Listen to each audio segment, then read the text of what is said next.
रात का वक्त था और दो लोग आग जलाकर बैठे थे और आपस में बातें कर रहे थे। चारों तरफ अंधेरा ही अंधेरा था। तभी वहाँ से एक अजनबी अनजान व्यक्ति आ जाता है और उन दोनों से भानगढ़ जाने का रास्ता पूछता है। उन दोनों में से एक बोला, अरे भाई, ऐसा क्या काम पड़ गया जो आप इतनी रात को भानगढ़ जाना चाहते हो? तभी अजनबी बोला कि मुझे अपनी बीवी और बच्चों से मिलने जाना है। फिर कहता है बूढ़ा कि देखो, इतनी रात हो चुकी है, आप सुबह चले जाना। लेकिन अजनबी नहीं मान रहा था।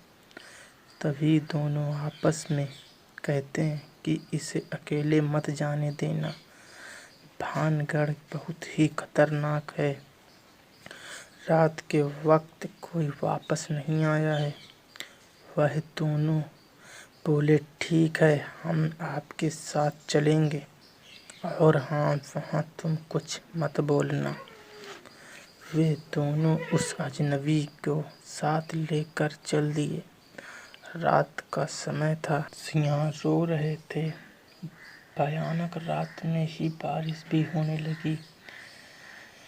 जब भानगढ़ पहुँचे तो देखा कि बीवी बच्चे कोई नहीं है। तभी भानगढ़ किले से भूतों की रोने की आवाज़ आ रही थी। सियार बहुत तेज रो रहे थे। बिजलियां आकाश में तड़तड़ा रही थी। बहुत डरावना और भयानक मंजर था। हवाएं साए साए चल रही थी। उन दोनों ने उस अजनबी से कहा कि तुम यही रहना, लेकिन नहीं माना और अकेले ही किले के ऊपर चढ़ गया। उसने देखा सामने का दृश्य तो उसकी आंखें फटी की फटी रह गई। सामने उसकी बीवी और बच्चे थे, हवा में लटक रहे थे। अजनबी पास गया तो उसको मौत के घाट उतार दिया।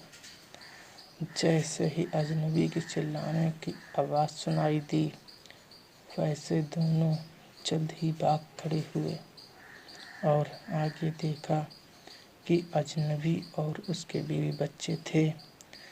भयानक चेहरा और खून से लथपथ थे। दोनों बहुत डर गए। तभी उनकी गाड़ी दिख गई। उस गाड़ी में दोनों बैठकर अपने गांव आ गए। आज भी भानगढ़ किले में रात के वक्त कोई नहीं जाता है।